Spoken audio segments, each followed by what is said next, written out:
everyone. Morning, ma'am, sir. Good morning, sir. Good morning, sir. I have put everyone on mute because there's going to be a lot of participants. You can use the chat box to interact. Okay. So very good morning. Very good morning, everyone. I hope you are doing fine. So with the pandemic going on, things would be difficult for everyone, right? So that is why we are here with this session. Good morning. Good morning, Kanchan. Good morning, Devyajyoti.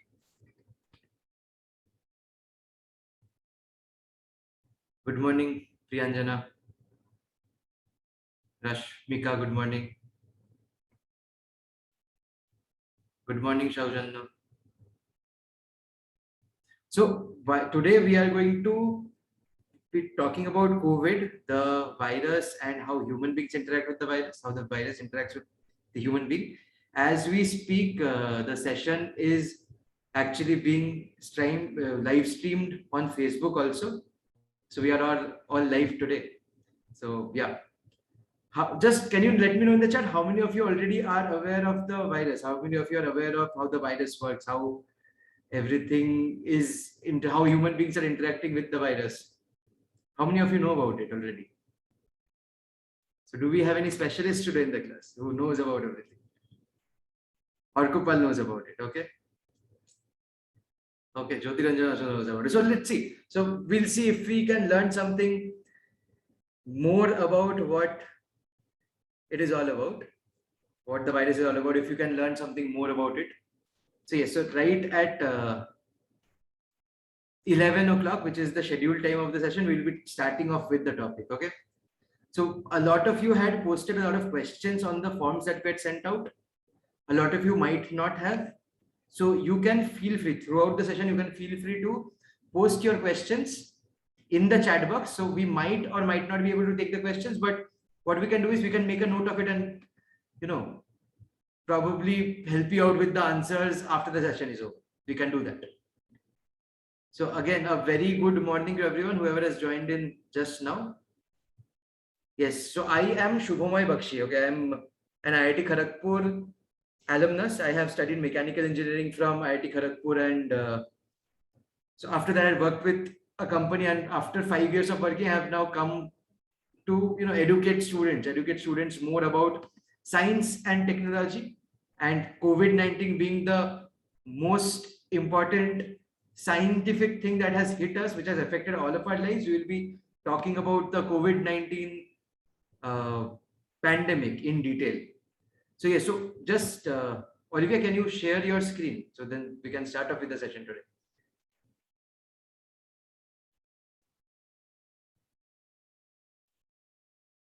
Okay, so we all are aware of the pandemic that has hit us, right?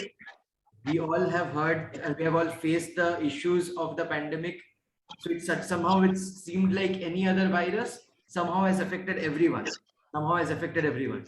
So, and me personally, I have also faced the brunt of the pandemic. I have lost a lot of family members, and so I have, in an attempt to make sense of it all, I have learned a lot about the pandemic, and I want everyone to learn about it. So that is why the session has been organized today, and there will be two more such sessions on the next Sunday and next to next Sunday, talking about different aspects of the virus, different aspects to the pandemic. And we believe that if we know more about the virus, we'll be able to fight it better. So that is the objective of the session today. So EduDime is a company that has been existed for the last 12 years, and EduDime is focused on teaching students about science and math, making science and math more interesting. So it's called STEM learning: science, technology, engineering, and mathematics. So EduDime is involved in making science, technology, engineering, and mathematics interesting, exciting for all students. So we are going to use our methodology of teaching in this session of today, so that you can all learn about the pandemic and you can very well enjoy the learning process also. So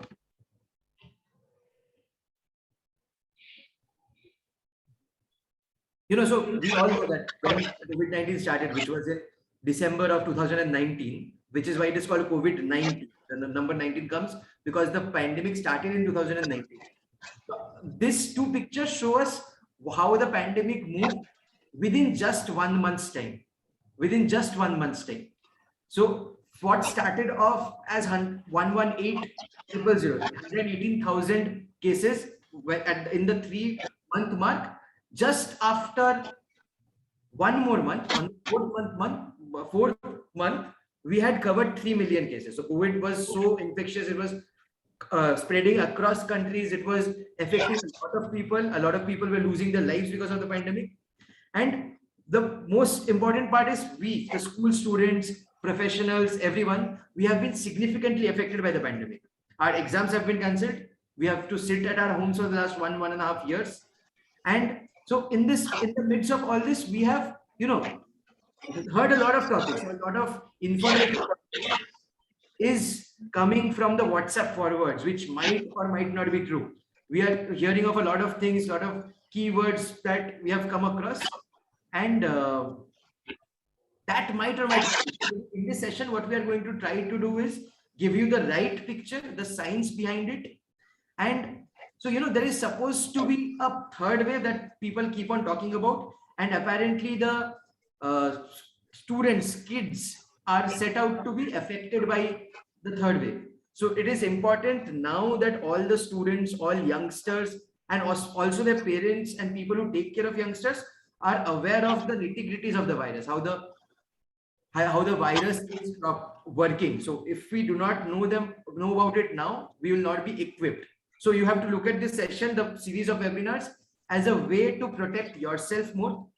And so in order to achieve, we have come up with this session called COVID Demystified, or a COVID-related education session. And so in this, we are going to talk to you about how the virus works, the biology behind it. The next class, we are going to talk about how the virus, actually grows. How have different pandemics behaved so far, and how is the COVID-19 pandemic different? Is it different? Is it the same? And finally, in the last session, we are going to talk about the different technologies that are there to help us. So, for example, we have heard of an RT-PCR test. We have heard of a ventilator. We have heard of oximeters. So how do these things work? How are these things helping human beings fight the entire pandemic? We are going to know about all of it so that we are well equipped to fight the virus better ourselves. All right. So at the end, so this is not going to be a one-way webinar. At the end of this webinar, we are going to have a small quiz, a very small exam. And at the end of the examination, you will get a certificate that you are going to, that you will be able to use to show that, yes, I know a lot about COVID-19. I have been trained by the COVID-19 from professionals who knew about it. Okay, so we have with us today Olivia, who is a student of biochemistry, has studied biochemistry for a long time. She is now pursuing PhD in that topic, and she has a significant amount of knowledge in this field. She has put together a very interesting presentation for all of you. So Olivia is also a teacher at EduTime. She teaches students chemistry and biology in the junior classes. So I will invite Olivia now to take all of you through her knowledge on the COVID-19 virus, so that you all can make more sense out of it and be more equipped to fight it. Yes, over to you, Olivia. Hi, so thank you for that lovely introduction. And so, yes, before we start with the session, I want to begin with a question I think all of you know the answer to. So, the first question that we should know before we dig deeper into today's session is, what is neither living or non-living? What do you think that is? What is in the middle of living and non-living? Yes. So Priyanjana has given us the first answer, right? So the answer is a virus, right? So we are talking about in today's class or today's session about a virus. And what exactly is a virus? So a virus is a parasite. It's basically a pathogen, which is a microorganism that infects all human beings. It infects animals. It has the ability to infect a lot of organisms here. Now, the key thing about a virus is that it is very, very small. When we are even comparing it with a bacteria, this virus is actually very small. Comparing to a human cell, it is so small that it is not being able to see by anything other than an electron microscope. Right? Good morning, everyone. So the virus, as we were saying, that this virus is so small that, to be honest, it is basically like one small grain of sand. It is even smaller. It is around 10,000 times smaller than one single grain of sand. And in today's session, this is the particular virus that we are talking about. So anyone has any idea what is this virus that I'm showing, the blue and red one? Anyone has any idea? What do you think that this is? Yes, Sambhav is saying that this is right. So this is basically the virus of COVID-19. Right. So the SARS-CoV-2, absolutely.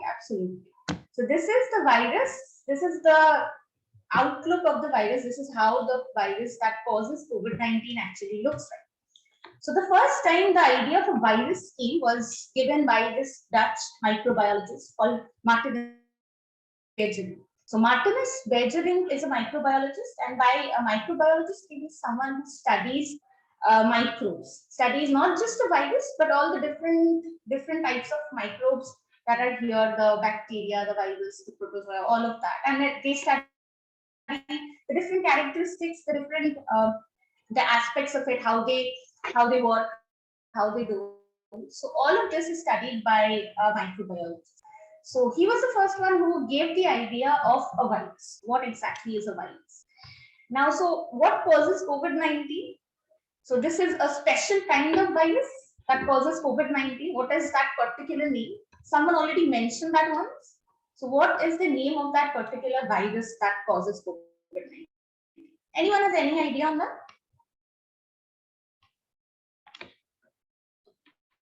Yes, so can I see corona? Priyanjan is also saying corona. Yes, it comes from the family of coronavirus. Yes, so the SARS-CoV-2, right? So SARS stands for Severe Acute Respiratory Syndrome Coronavirus 2. So this is the SARS-CoV-2. So the SARS-CoV-2, as you can understand from the name itself, it causes an acute respiratory syndrome. So an acute respiratory syndrome means something that causes a lot of respiratory problems. Yes, right, Dheeraj. So microbiologist is someone who studies all the microbes, right? So this is what a SARS-CoV-2 is basically. So causes a lot of respiratory syndrome. So now that we are talking about coronaviruses, a lot of you mentioned the term coronaviruses. Now, coronaviruses are not just one virus. They're basically a huge family of viruses. And so far, we have discovered 7 different types of viruses that belong to the coronavirus family. Okay, so my question is, are all of them deadly? Yes, so Arshika is saying no, some of them are deadly. Right. Absolutely correct. So some of them, yes, absolutely right. So some are benign. So by benign viruses, which we mean that they do not actually cause a lot of severe respiratory problems like the SARS-CoV-2. So these are the 4 general types of the viruses belonging to the same coronavirus family, which causes symptoms which are typical of the common cold. So you get fever, you have a running nose, all of that. So these are not generally a lot of coronaviruses here, and they rarely lead to any severe respiratory infections. So these are very benign. But we are talking about some of the viruses belonging to the coronavirus family that caused a severe outbreak. One of these severe outbreaks were caused by the MERS-CoV. So the MERS stands for Middle East Respiratory Syndrome Coronavirus. And MERS-CoV caused a severe outbreak in 2012. So this is not the first time that we are actually facing a outbreak, a respiratory infection, or any sort of diseases from the coronavirus family. We first saw this in 2012, and throughout that, the Middle East are facing a lot of problems regarding the coronavirus. And in today's discussion, we are talking about the SARS-CoV-2. So just to give you an idea, so the SARS-CoV and the SARS-CoV-2 are the 2 separate variants. The 2 separate variants that we will be talking about. One is the older one, which was present, and the newer one. So the difference with the SARS-CoV was that this could not infect human beings. The SARS-CoV-2 can now infect human beings. So this is the basic difference, and we will be talking about the SARS-CoV-2 here. So what makes SARS-CoV-2 so special? Why do you think that it caused a pandemic? What is the speciality of this virus that helps it to spread like wildfire? What is that? What do you think that can be? Is it because of the virus's structure? Is it because something that the virus does inside our bodies? What can it be? Yes, so Arnab is saying it has a more powerful structure in DNA. Kanchan is saying it is more contagious communication. Yes, so all of you are partially correct. So yes, it is more contagious. It has a more powerful genome. Sambhav is saying it's a modified versions of SARS-CoV, right? Which is absolutely true. It is a modified version. But that is not the only reason that makes SARS-CoV so special.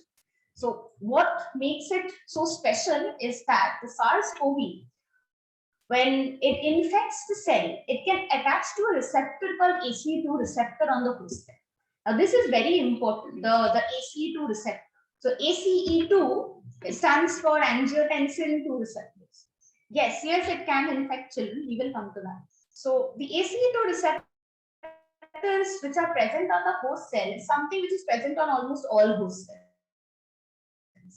So ACE2, so basically it's like a doorway with which the virus enters. Now this door, if this door is common to almost all rooms and the virus has a key to enter through the lock, then you can understand from that the virus will have potentially the power to infect everything. So it is because SARS-CoV targets a specific receptor on the host cell. So this receptor is basically a lock that the virus has the key to open. So ACE2, which is present in almost all host cells, is the specialty of this virus. Other viruses, they infect with other receptors, not by ACE2. So because this virus affects ACE2, because this has the key to ACE2 lock, that is why it makes it so special for SARS to infect everything.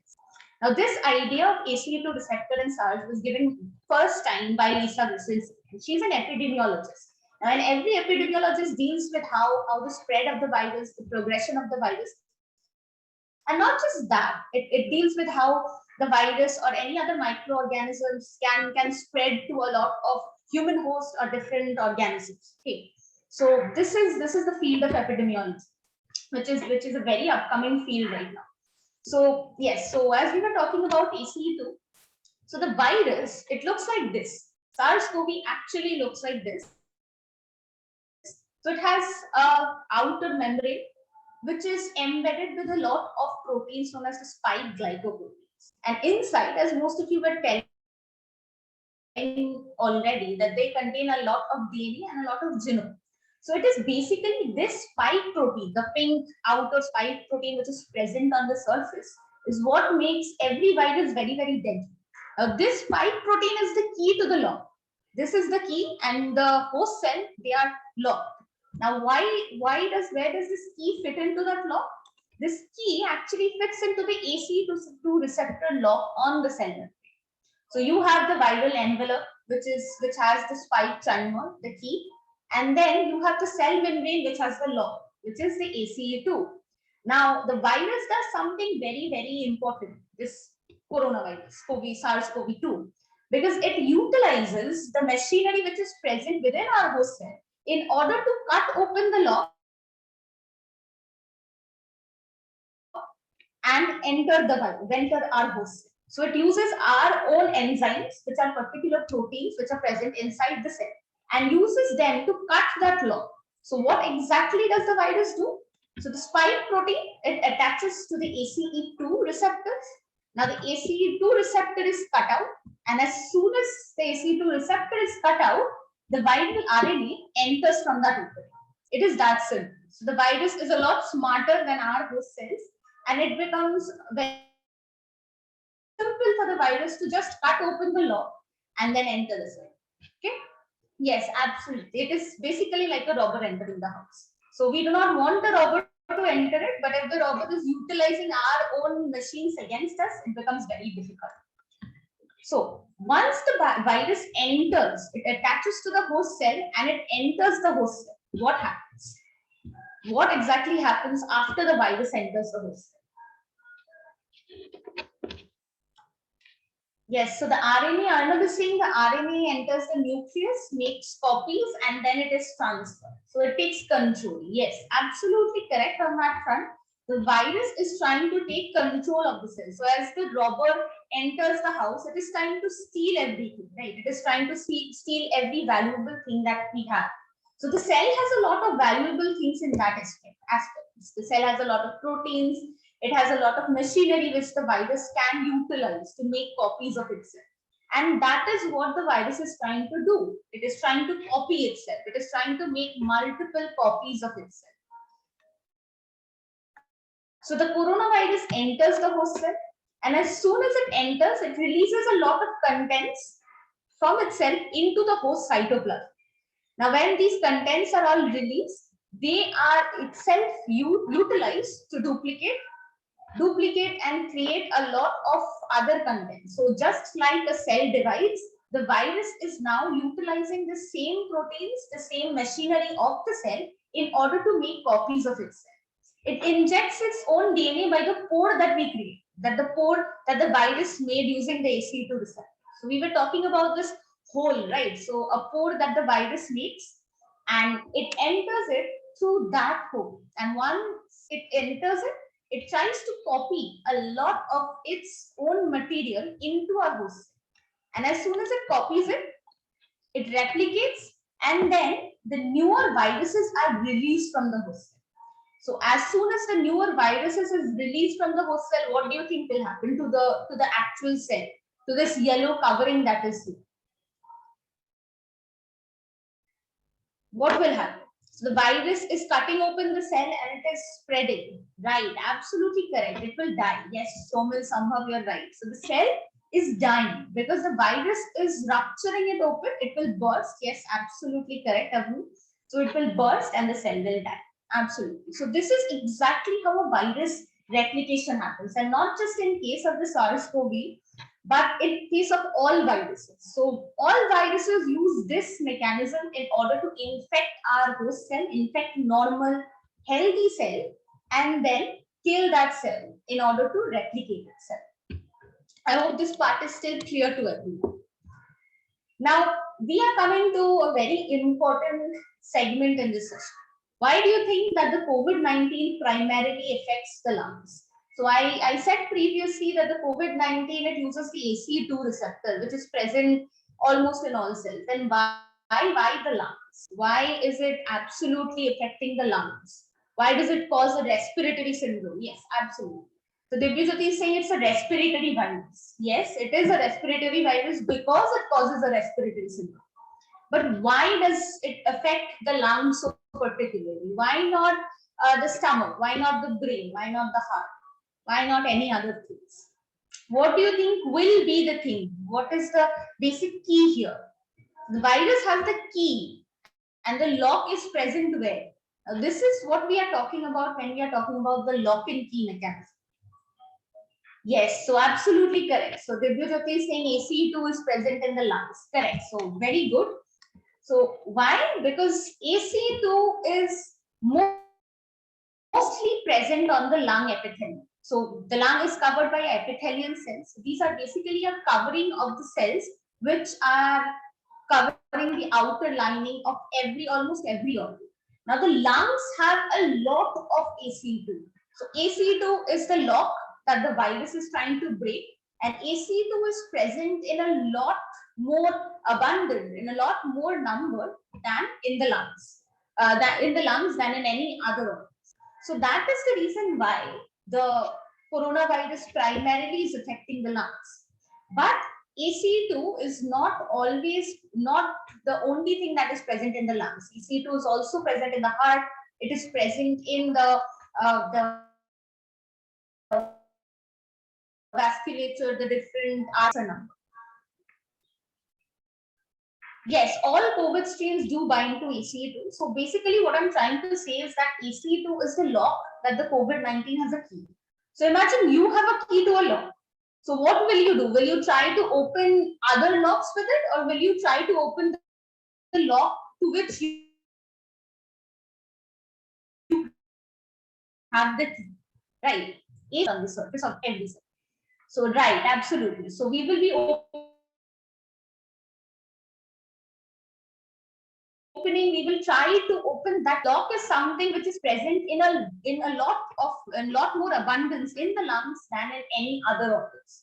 And that is the reason why the ACE2, because ACE2 is so predominantly present in the lung epithelium, the virus can affect the lungs more. Okay, so this is basically what is happening. So our lungs have a lot of air-filled.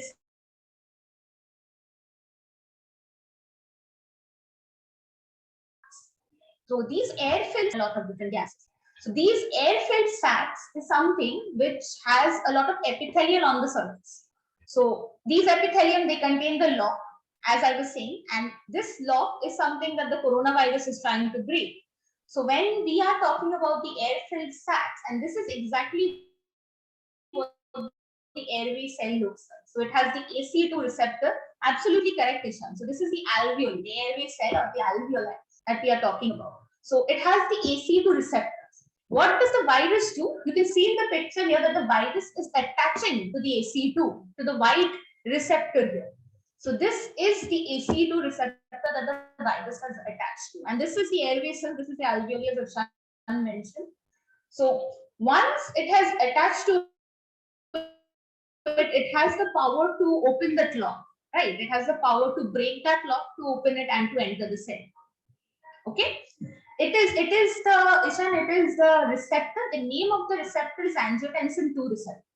So it is basically an abbreviation that we use to indicate towards the angiotensin 2 receptor.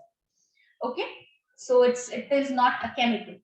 So basically this is how it looks inside the alveoli. Now once this virus is inside the alveoli, we talked about the different mechanisms. We talked about how the virus opens it up, right? How the virus opens up and bursts open the cells and kills the cell. So what happens inside the lungs when this happens? So as the virus is entering the lungs and it is trying to kill the cells of the lung, what exactly happens is that the lung secretes a lot of fluid, a fluid which is very, very rich in protein. So all the yellow things that you see in the picture here, so this is basically a very protein rich fluid. And what happens is that these alveoli, they normally exchange gases. Once the passage between them is filled with a lot of protein rich fluid, it is completely filled. What do you think will happen? Will the alveoli be able to exchange these gases which we need? We need oxygen to survive. We need to release a lot of carbon dioxide. It is getting filled with a lot of fluid, a protein rich fluid like a mucus, a bad mucus, a bad cough. So what happens is that it's not possible, right? Absolutely right. So it is not possible for the alveoli right now to exchange oxygen with our blood vessels. What happens next? What happens when we cannot exchange oxygen, when we cannot supply oxygen to a lot of organs? We die. Absolutely. Spot on, Sambhav. We do die. And that is why some of the major symptoms that we see in cases of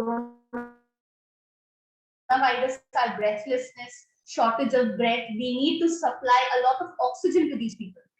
So this is what is happening. We need to supply a lot of oxygen because the alveoli are getting filled up with a lot of protein rich fluid. Yes, we are essentially suffocated.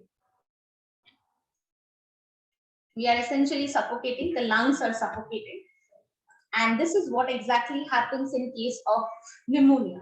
This is basically, so in a normal state, the first picture that you see here is of a CT scan. It's a chest CT scan, a chest X-ray. And this chest X-ray shows the normal lungs. So you see the black portion. So this black portion is something which is not filled up with any fluid. As we start to develop this fluids inside our lungs because coronavirus has infected us, we develop the symptoms of a pneumonia. Now, pneumonia is not just caused by COVID-19. It is also caused by a bacteria called Streptococcus pneumoniae. It is also caused by virus or different other viruses. Yes, these are chest X-rays, correct. So this is what a chest X-ray shows like. And what do you think is the stark contrast between the normal one, the A picture here, and the one in D, the COVID-19 pneumonia? What is the difference? Which part is more clear, the normal one or the COVID-19? More white, right? Absolutely correct, Sambhav. Right. So the normal part is more clear, and yes, as Priyanjana is saying, the COVID-19 is more whitish. Yes, absolutely correct. So all of you are saying right. So this becomes more white, so it gives you a more glassy, whitish, white out appearance because there's lots of fluid which is being built up inside our lungs. So this white area is all the cells which are dying, a lot of fluid which has built up, and a lot of fibrosis. Now, what is fibrosis? These are basically scars. These are tissues that have died. These are tissues that have died because coronavirus has infected them, and the coronavirus has destroyed a lot of good cells within these lungs. So that is one of the more utilized diagnostic tool that we are now using in order to find out whether a person who has COVID, which has a bacterial pneumonia. So the chest X-ray shows this white out appearance of the lungs, which is indicative of the fact that COVID-19 has infected the lungs, and a lot of cells have died and a lot of fluid. Yes, and the COVID-19 has spread all over the lungs. So that is the reason why a chest X-ray has become more prominent now, because of this white out appearance, because of this entire faded white appearance. And this was first, this idea of using a chest X-ray and the COVID-19 pneumonia was first given by Dr. Yongzhen. He's a virologist who was studying viral pneumonia. And he first understood this difference between the normal COVID appearance and the one which is present in the pneumonia. That is what he understood. So what a virologist does is that he studies the different viruses. He studies the lots of mechanisms of the viruses. He studies how a virus spreads, what exactly makes a virus, what is so special about the virus. So that is what a virologist does. So now we come to this. Can human body do nothing? Are we really helpless against the virus? What do you think is the first line of defense when we are talking about a viral disease? So Kanchan is saying immunity. Yes, Sambhav, we have the immunity and the WBC, absolutely. So immunity, right? So this is what is the primary line of defense that we have. Yes, absolutely correct, Priyanjana. So the primary line of defense here we have is the immune system. We have our immune system by which we can strike back. So we are the castle that we are trying to protect. Our human body is like a castle here. And the virus is trying to break into that castle. The virus is breaking into that castle, and our immune system is something that is protecting.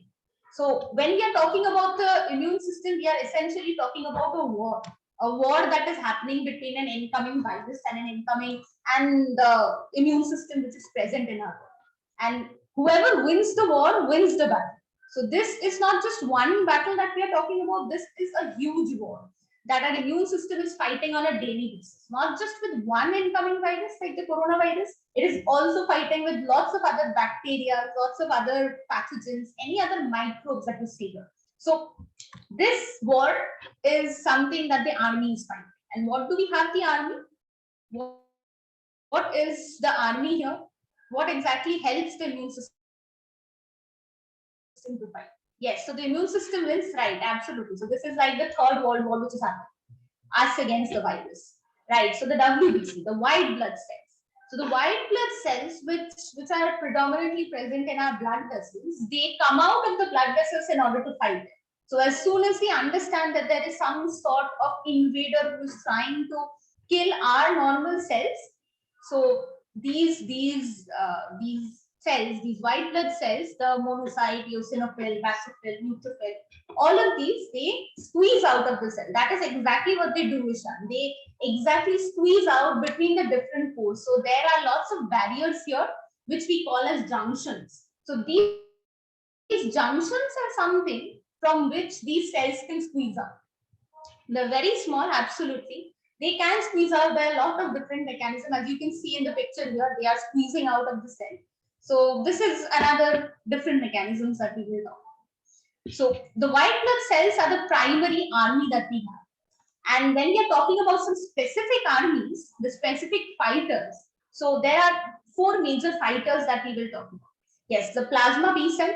The plasma B cell are the ones that generate the antibodies. So they are like the coaches.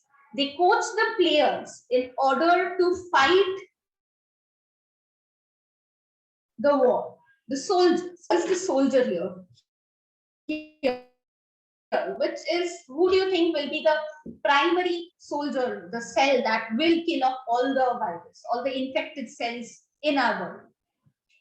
Plasma, no. The plasma, WBC, no, not really.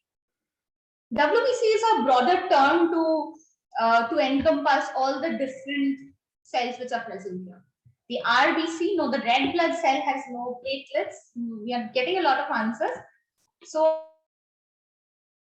the first line of defense here is the antibodies. So these antibodies, what they do is they act like scouts. They can identify infected cells and they can surround them. But can antibody alone kill the cell? Can antibody alone destroy a virus? Can it alone destroy the cell which the virus is infected? No, right. Kanchan, Shomil, Sanket, right? Divyajyoti, absolutely. So the antibody alone can never kill the virus. So who does this? So this is the player that I'm talking about. This is the basic soldier. He has the power to kill off all the infected cells, and this is the T cell. So the T cells are the cytotoxic cells. So these are the killers that have the power to kill infected cells. What the T cell need a little bit of help is to identify the cells which are infected. So like they have a poor eyesight. They need someone to help them identify. Who helps them to identify these T cells?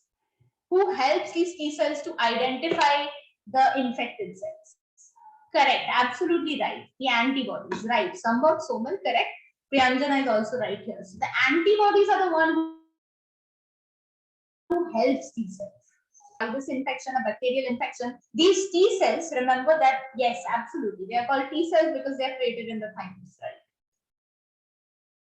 So these T cells are the things that kill off all the infected cells. And when we are exposed to a virus, to any pathogen, a virus, a bacteria, anything, these T cells then can pass on the information to the memory B cells. Why do we call them the memory B cell? Why that particular term here, memory? What do you think it will do? Because the word memory is very indicative of their function. There's a reason we call them the memory B cells, because they activate the memory. The strongest cell here in the army is the T cell. They are the only soldiers who have the ability to kill off any fungus, any virus. Right, absolutely. So the memory B cells, they can remember the virus. They can remember certain parts of the virus. They can remember certain spike proteins. Like we were talking about the different spike proteins. So it can remember certain parts of the virus. And it does this by generating a lot of antibodies on its surface. So it generates those particular antibodies that have the power to recognize the virus. And they stay in a dormant state. These memory B cells, they stay in a dormant state. They stay in a resting phase. They rest until and unless we get an exposure to the virus once again. So if we are infected with, say, coronavirus for the second time, then these memory B cells will become our saviors, because these memory B cells will then have the idea to understand and to target these cells with the help of T cells. So they can go to the T cells and say that these are the viruses which have infected this, because I know, because I remember. So this is basically the function of a memory B cell, to remember. So in this war, the war that we were talking about, the war between the human body, the human immune system, and the virus, there are two strategies that the human body takes, the two immune responses. the primary two immune responses. The first one is to find the enemies and to kill them. But as you can understand, finding an enemy and to kill them takes a lot of time. So everything in that pathway, we will also be killing off the virus. But what happens when we actually kill off everything that is present in the pathway? Kill off, let's say, an entire surrounding. We do kill civilians. And what does that mean? What does that mean when I'm talking about normal healthy cells? So if we are trying to kill off everything, are we killing off the healthy cells as well? Is it possible so? Yes, right, Somil. So we are essentially killing off the healthy cells. So the first time, the ones that takes a lot of time, the one that we discussed, the plasma B cells, the T cells, antibodies, memory B cells, it takes a lot of time to function. So this is the specific part of immunity which kills off targeted viruses, targeted cells. But then there are other parts, other strategies that our immune system adopts. So the starting of the first, no, the bombing is not, we are not talking about the competent system here. No, so this is basically, what are these bombs? So these bombs come in the shape of a fever, cough, or a sneeze. Why do you think we have a fever? Why do you think that we cough? Why do we sneeze? What are these responses? Why has the human system developed these responses? What are we trying to do? What is the body exactly trying to do when we are coughing or when we are sneezing? So yes, absolutely. Sambhav is saying we cough to get the virus out of our body. Right? We cough to get it out. Same with sneezing, right? Absolutely correct, Somil. So the increase in body temperature, it also limits the spread of the pathogen. So if you increase the temperature with the fever, so the fever is essentially increasing our body temperature. And as we are increasing the body temperature, the body is trying to kill off the viruses by increasing the temperature. But as we do that, what is happening? The benefit is that we are killing a lot of viral DNA and RNA. And with coughing and sneezing, we are expelling the virus. But as we are doing that, we are also killing a lot of proteins and DNA which is present in our healthy cells. And we are also rupturing a lot of cells. So in order to kill off the virus, we are killing off a lot of our healthy cells as well. So what exactly is happening? Is this the proper strategy we should take up when we are trying to kill the virus? What do you think will be a better strategy? To have a specific set of cells target the viruses, or do we bomb everything? Right. Yes, absolutely right. Priyanjana Soman, correct. So the correct way to kill off a virus is we adopt the first strategy. But in order to take up the first strategy, it takes a lot of time. And because it takes a lot of time, our immune system, it uses the second strategy first, and then it uses targeted killing. And because the immune system is developing fever, cough, and sneezing, these give us our primary symptoms. So this leads to the primary viral symptoms in any disease that we have, a primary viral symptoms. So in terms of talking about COVID-19, we have already heard a lot of different terms when we are talking about symptoms. There is something called asymptomatic. Yes, Anuruddha, we do use both. The immune system actually uses both. Even though the immune system, the second strategy does kill off a lot of human healthy cells, but it uses both because of the time difference, because of the time gap. So yes, so the question I was asking, what if these symptoms are present in everything, then what are these people that are being labeled as asymptomatic? What happens to these people? Do they not have the virus, or do they have more virus, less virus, or do they not develop the symptoms? Someone is saying it depends on how bad the virus is or how much it got into a body. So the first strategy is used. Yes, essentially that is the logical reason here. The first strategy is used. But let's see why we do not have. Why are some people asymptomatic? What superpowers do they have? These asymptomatic people. What makes them so special? What makes them so resistant to the coronavirus? Why? Immunity, the immune system. So remember, we were talking about the lock and key.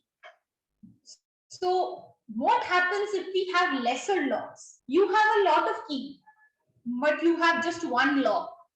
So only one virus can go in. Similarly, if you have a lot of receptors, so these are the locks here. So this is basically the number of locks that are present in the cell. And this is the virus who is trying to enter the cell. So you have one virus. So the first scenario, we have one virus, very, very less amount of virus, and we have a lot of different receptors, lots of number of ACE2 receptors.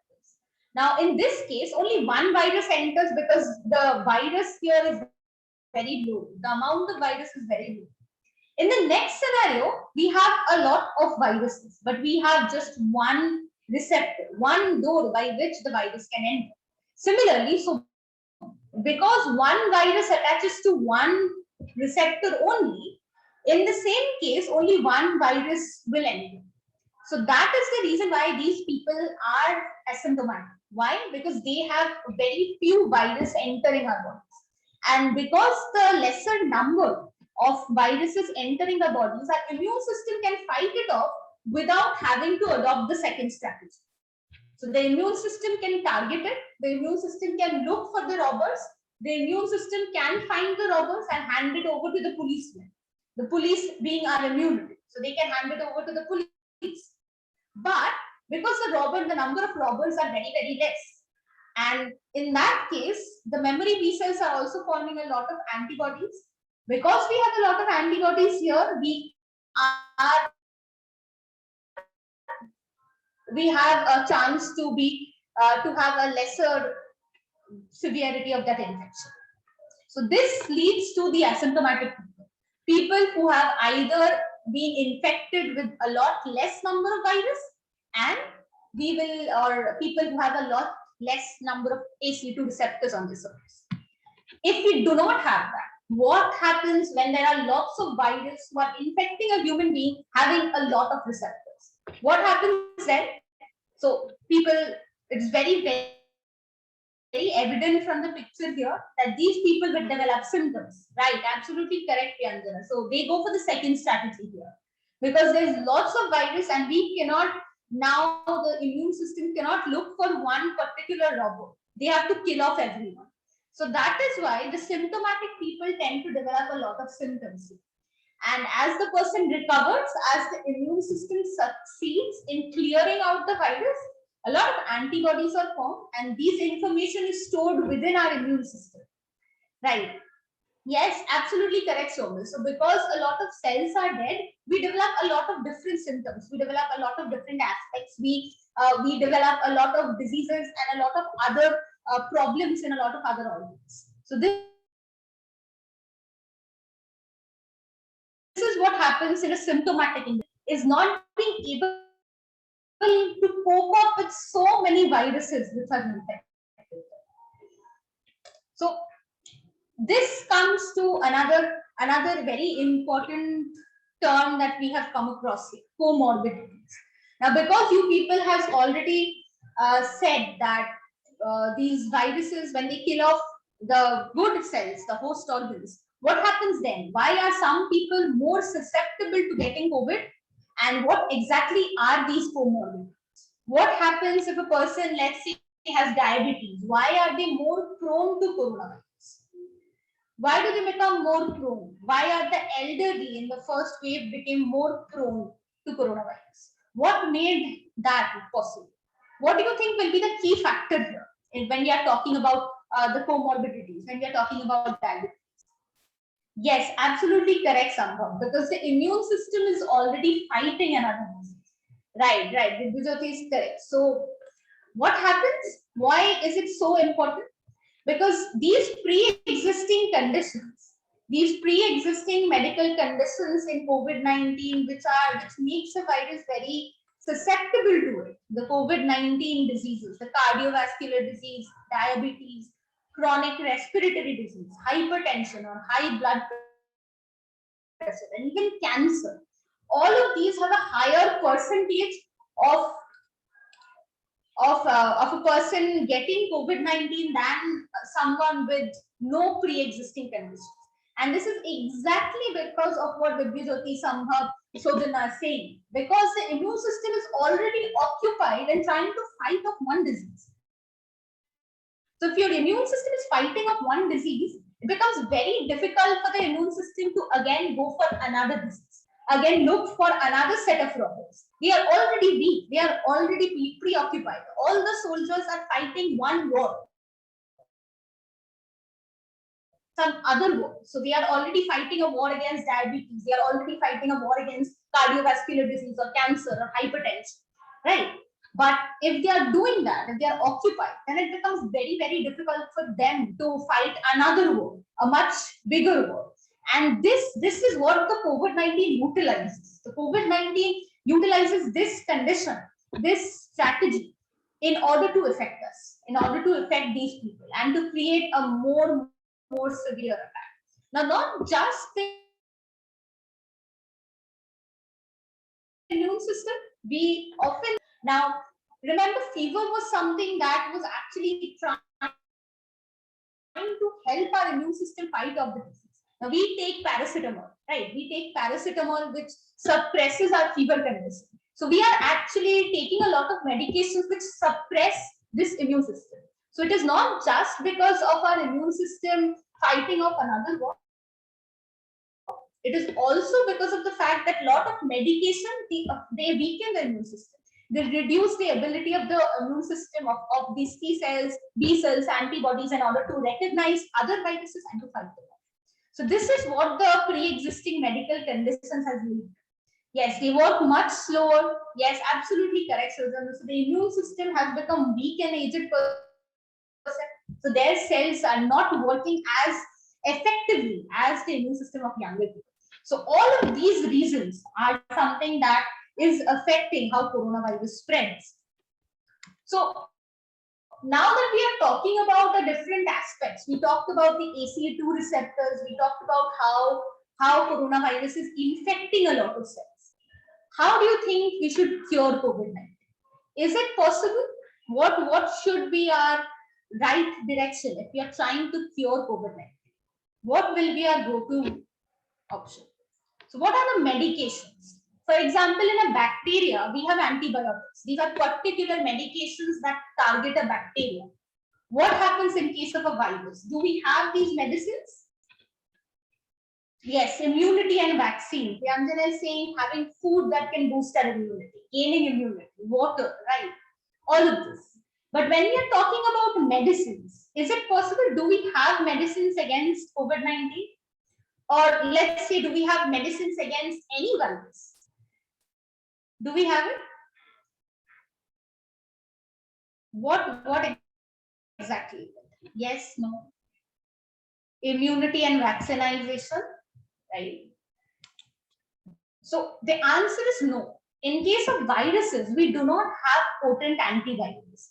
For example, antibiotics are something which can destroy a bacteria. These are specific medicines targeted against the bacteria. Anti means against the bacteria. So something which is having a completely opposite effect to the bacteria. We do not have any antivirals right now. We do not have any antivirals. So in order to treat a viral infection, we do not exactly have medicines. So prevention is not better than cure in this case. It is not prevention that will help us to cure COVID, but prevention is the only cure that we have. It is not an option right now. Prevention is the only thing that we do because we do not have any medication now and we do not have other strategies. So prevention is the only thing that can cure COVID-19. But how? How do we prevent COVID-19? What is the basic idea of the prevention? How can we prevent it? Eating fruits. What will eating fruits do? So vitamin C, everything, the citrus fruits that the doctors are telling us to have. Masks, sanitizer, social distancing, right? They give us proteins, vitamins. But what will these vitamins do? What exactly will they do? What will they help in? Wearing masks, sanitizers, right? These are all preventive measures. Yes, absolutely. But if we are talking about something in terms of cure, right? Absolutely correct. So vitamins, they help us gain immunity. Yes, absolutely right, Priyandana. So they are protective nutrients. They help in protection. They give us a protection. And we need a better immune system in order to fight it, right? We need better immune system. Our immunity needs to be much stronger in order to kill off the virus. So meet these three people. So first, Edward Jenner, he was a physician and a surgeon. He first developed smallpox vaccine from cowpox. So he was the first person to develop this vaccine against smallpox. Louis Pasteur, another chemist and microbiologist. Now, all of these people, they are scientists, they are doctors and scientists who researched a lot into immunization. So he's the microbiologist who developed the rabies vaccine. And then we have Maurice Hilleman. Now, Dr. Hilleman is another microbiologist who is regarded as the stalwart in terms of vaccination. He developed over 40 vaccines in hepatitis, in different strains of hepatitis, and even in influenza. All of these. So why am I showing you pictures of these three scientists? Scientists that have discovered vaccines. When we are talking about prevention, when we are talking about immunity, what is the particular prevention that we can do apart from masks and sanitizers? Yes, absolutely, they are important. Yes, they are important in history, but what exactly is this that we are trying to prevent? Right, the vaccine. Absolutely correct, Arnav. So yes, Agni, we are trying to, yes, so research and development are the only things that can help us at this point. So we are talking about the two very homegrown vaccines that everyone is talking about, the Covaxin and the Covishield. So how exactly does a Covaxin work? Anyone has any idea what exactly does the Covaxin work? How do you think any of these vaccines will work? What are they trying to do? Yes, so how exactly does a Covaxin work? What is it that they are targeting?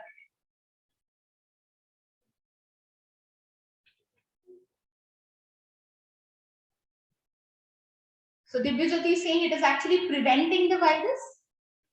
Avni is saying it has weakened COVID cells. Good, Avni, very good. Right. So how does Covaxin work? So as Avni said, it has a weakened coronavirus, right? So this weakened coronavirus is also known as inactivated coronavirus. So it is inactivated because this virus does not have the ability to give us a lot of symptoms, to infect and kill ourselves. So this is a virus which has not been activated. Okay, this has been heat killed, and this virus does not have any more power in it. So this coronavirus is something. This has been done by a lot of different genetic engineering tools like CRISPR-Cas9. We are doing it by RNA interference. Lots of different things. What they all do, what basically that they are trying to do is this spike protein gene. So they are trying to alter this gene. They are trying to break apart this gene. They are trying to change it in such a way that these inactivated coronavirus will not gain their infectivity, that they will not cause symptoms and they will not cause any infections. And Covaxin targets these coronavirus. They target these inactivated coronavirus, and they have developed this basically by targeting the spike proteins of the inactivated coronavirus. So once these spike proteins have been targeted, our immune system, the memory B cells, what can they do? Yes, they target the same coronavirus. So when the immune system, they already know how the robber looks. They have a wanted poster. They have the idea of how the robber looks. Will it be easier for the police to find out these viruses and then to kill them? Will it be easier? Right, absolutely right. So they attack the attacker. Right, absolutely correct, Sampath. So once you know the attacker, once you have the picture of the attacker, once you know how the attacker will attack you, the immune system, it can fight it off. So as soon as the live virus, so as soon as a live attacker, it enters the virus, they can create a lot of antibodies against it and they can kill it off. This is what Covaxin is targeting. Covaxin is targeting these spike proteins which are present in the live virus. And they target it by using another form of the inactivated protein. Covaxin is trying to do is it is trying to kill the virus utilizing the virus only.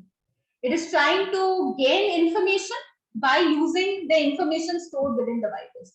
So this is like one step smarter than what the virus is doing. So the virus was affecting us, taking up a lot of our machineries. Now we have become smarter and we have started to identify how these viruses work. And this is exactly the mechanism of action in the Covaxin vaccine.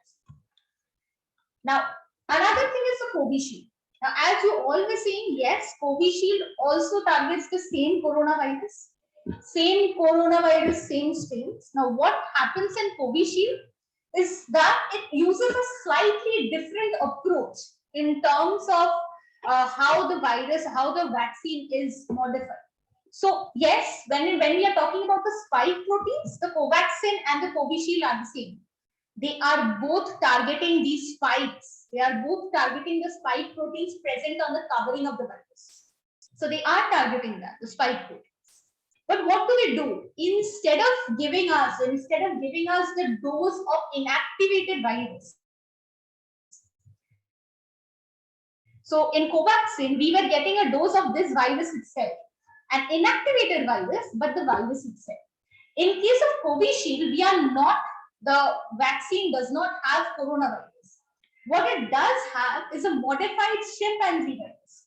So this is a modified chimpanzee virus which has the gene, which has the basic information that can generate the spike proteins. So these genes, they are basically the DNA which can create the spike proteins. This gene has been inserted into the chimpanzee virus, which has given us the vector, which has basically given us the viral vector. Now, as soon as the human is infected with this modified chimpanzee virus, what happens is that in the human cells, we develop a lot of spike proteins. These spike proteins are the same spike proteins that coronavirus have. So why are we trying to develop these spike proteins? Why do you think these spike proteins will help us? So, same, if we are trying to look for the robber, what are we doing? We are trying in Covishield. Yes, absolutely. So it is like the armor. So they are generally putting out posters of the invader. They are creating an armor. So in this case, the cells have created an armor and they have created a poster by which these antibodies can then be generated against the spike proteins. So these antibodies will be generated against the spike proteins. And as soon as you have the antibodies similar to what we saw in Covaxin. So this is what we saw in Covaxin, a live virus being neutralized, being killed off by the antibodies and T cells. Similarly, in Covishield as well, as soon as the antibodies are being developed, this virus, our immune system has the upper hand to first identify these viruses and to kill them. Right? So this is exactly how Covaxin and Covishield works. And these are some of the scientists, the leaders in vaccine development. So we have K. Sumathi, Dr. K. Sumathi, who is the leading head of research at Bharat Biotech. Bharat Biotech is the company that developed Covaxin. Then we have Sarah Gilbert. She's a biologist and a vaccinologist working in Oxford AstraZeneca. So she developed the idea of Covishield, which our Serum Institute is now marketing. Right. So we have the K. Sumathi, who is leading the team in Bharat Biotech. We have Sarah Gilbert, who is leading the team in Oxford AstraZeneca Covishield vaccine. And Dr. Katrin Jansen, she's also the head of vaccine R&D department in Pfizer. Pfizer is another very, very famous, very renowned pharmacological company here. So Pfizer is also developing another vaccine. And there are lots of different companies that have developed a lot of different methods to target the coronavirus. So now that we are talking about vaccines, is it possible that the vaccines will always work? Is it possible that the vaccines will always work? If not, then why not? Why won't the vaccines always work? What makes it so difficult? Or what makes the vaccine lose its effectivity? Why? Yes, lots of you are saying no, yes, right. Time? Yes, so Ishan is saying that the virus will mutate, right? Ishan, Priyanjana, various mutations of the virus. Correct. So this is what is happening to the virus. So virus is mutated. What do we mean by when we are saying that a virus is mutated? What exactly do we mean? So what is the key difference between the picture here in virus A and virus B? What is the key difference? When we are talking about a virus A and a virus B, yes, it is changing, but what part of it has changed? What are the differences? If I ask you to pick out differences between virus A and virus B, what do you think has changed? What about these? Have they changed? These spike proteins? Right, absolutely correct. Sambhav, Priyanjana, Sojanul, yes, the spikes have changed. So have the DNA in them. So the DNA of this virus A and the DNA of the virus B have slightly modified, slightly changed. And the spike proteins have also changed. Now, because all of these vaccines were targeting the spike proteins, we were essentially targeting these, right? We were targeting the locks here. Now, if the spike protein changes, what happens to the virus? What happens to the vaccine? Will the vaccine be able to kill off virus B? If the vaccine is able to only identify this spike, will it be able to kill off vaccine B then? The virus B then? No, right? Right, correct. Yes, Shom. They will not be able to kill off this virus B. Why? Because these spike proteins have changed. And this mutation is something that Rachel Dr. Graham first gave us. This change in mutation. She's a molecular biologist who studies a lot of molecular mechanisms with which any organism evolves or changes. So Dr. Graham first is a molecular biologist. She's a researcher at University of North Carolina. And she was the one who first understood the idea of how the spike protein is changing. And because these spike proteins are changing, these antibodies who could previously identify these spikes cannot identify them. So what is happening in the long term? The virus is becoming smarter, it is becoming better, and we are losing the ability of the vaccine to defend against it. So this is like the war at arms. Yes, they are a step ahead of us. So we are trying to outsmart them. They are trying to outsmart us. So this is like a race that between the human civilization and the virus. So what this race is trying to do? Yes, we are trying to win this war, and so the virus is also trying to win this war.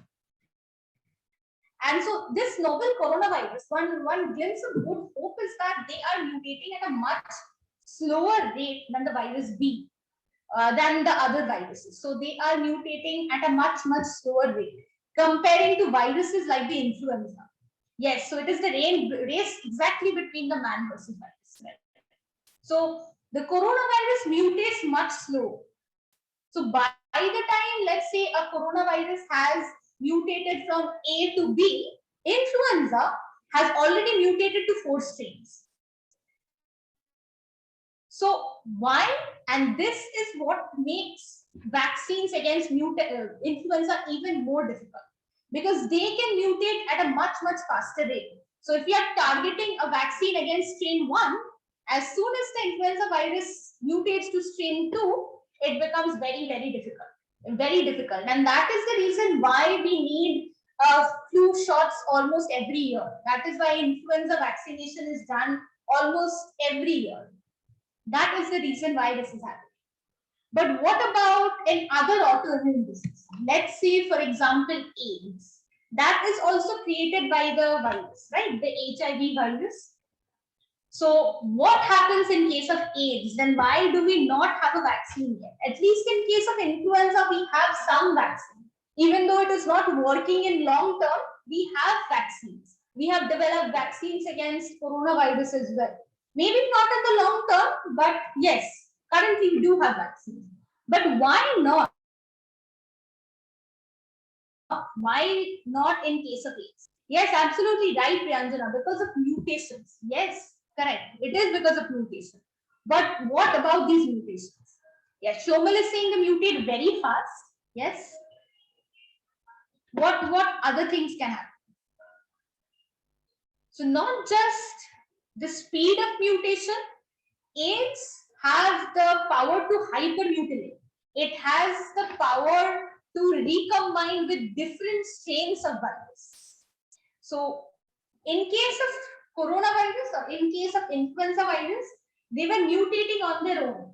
What AIDS can do, what HIV viruses can do is that it can recombine with influenza, it can recombine with coronavirus, and then it recombines and it creates newer version of itself almost all the time. So the speed is better. The different strains make it harder for any vaccine to target these. And yes, because it directly affects the immune system, it affects the immune cells, it suppresses the immunity. That is the reason why it has become so difficult to target AIDS. That is how the virus works in terms of HIV. So when HIV is way more smarter than, let's say, the influenza. The influenza, the coronavirus are faster, but the HIV are smarter.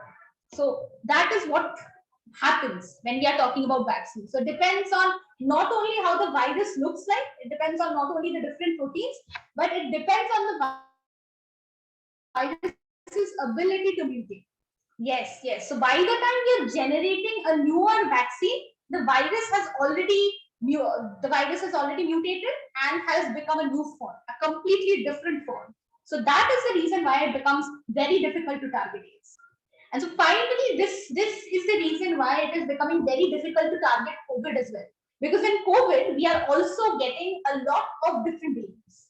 Lots of different variants like the UK variant, the South African variant, the Brazil variant, the Californian variant, all of these variants who have termed the World Health Organization have given separate names for, and these all the different variants here that we will talk about in our next segment. We have an entire, if you want to know, join us again in the next segment that we have, where we will talk much more about the COVID variants. So this is basically all we had to discuss. So I hope you've all understood the mechanisms of how a virus works and how a vaccine is being developed and how it is being targeted. So just to summarize, so what did we learn today? We talked about the different spike proteins and the angiotensin convertase enzyme 2, so the ACE2 receptors. We talked about the immune responses against COVID. We talked about the asymptomatic and the symptomatic conditions in COVID-19. We talked about how vaccines and how they work. And we also talked about the mutations and their effect on vaccines. Some of you will be provided with this PDF, so you do not need to write down anything. But I hope you all have understood, and I hope you've all generated a little bit of more interest in this.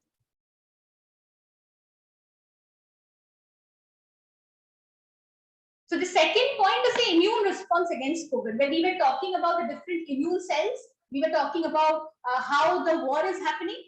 So this war is exactly what the immune response happens. So that is it. I hope you all had a clear understanding of how coronavirus works, and I hope you've all gained a little bit knowledge on how to target these viruses and how vaccines are made. Right? So over to you, Shubham. Yes. So I hope you learned a lot. Did you enjoy this session? Yes. So see, the reason why we are not taking questions directly and unmuting you like we usually do in the class is because we have so many participants together. So it would become chaotic. So I'm going to tell you what we can do next in order to address our queries and all that. So first of all, I'll talk a bit about 2 more minutes on what we are going to do next in the next class, so which is basically next Sunday, we are going to talk about the big picture. So basically about different pandemics, about the COVID pandemic, about variants. I saw somebody talk about the Delta variant. So how exactly is the COVID pandemic behave? What are these different variants that are there, and what does mathematics tell us about what would be the possible way the COVID pandemic is shaping up? So we are going to talk about that in the next Sunday, again same time, 11 o'clock. Next Sunday, which is on the 1st of August, we will be talking about all the other things. Like, for example, the medicines that have been tried out, how do they work? What are the tests of coronavirus? How do they work? What is an oximeter? How do we do a chest X-ray? What is a CT scan? So we're going to talk about that on the 3rd episode. Okay, so that will be on 1st August. So again, same time, we'll be starting off at 11, we'll take up to 12:15. And so about this session, so we had said that you will get a certificate after this session. So what you can do is, I know a lot of you are already registered with EduDime, you already have that, but in case there is somebody who does not have it, so first you have to download the EduDime Learning. No, it's a proper certificate that you can get after taking a test. So you have to download this EduDime Learning app, and so you do that by going to the Play Store and downloading the app, installing the app, and finally what you can do. Yes, that's an inspiration from Bolly. So once you have if you have an account, you can log into it, or you can register your account, submit your details to register. And finally, what you can do is, so you will be seeing a mock exam that is appearing for everyone on the app. So there is a mock exam that is appearing on the app just underneath the COVID banner that we have. So in the mock examination, we can take this practice quiz. So once you have taken the practice quiz, after a couple of days, the app will give you a notification that basis your performance in this quiz, your certificate has been made and it is ready. You can download that certificate there. Yes, it's EV, Shambhav, absolutely. So yes, so that is all. You have to go out of the app and go again. So I think just check if the app is downloaded properly. You can. So there is a quiz. There is a quiz on the app. You can take the quiz to get your. You can take the quiz to get your certificate basically. Yes. So Avni, what you have to do is you have to. I'll go back again.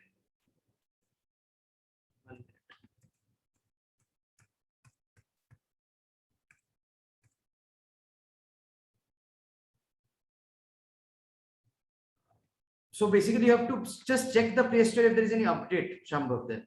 So if you update it, it will possibly feature, because I just checked it has been activated for me. So it has to be activated for everyone.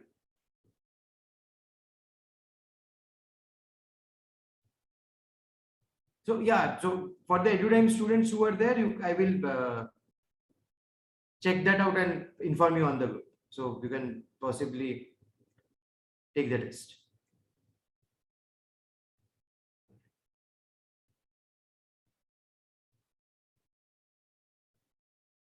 So Shreyam, this will not be uploaded on the app. This will be available on YouTube, and possibly after a week or so, we can get it on the app also. But we will be uploading this entire video on YouTube.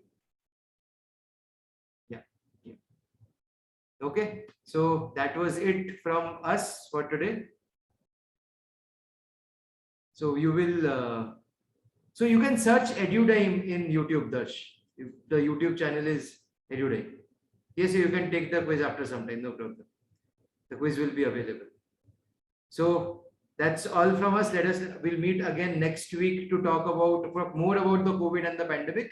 So thank you for today, and let us win over the virus together. Bye-bye. See you next week.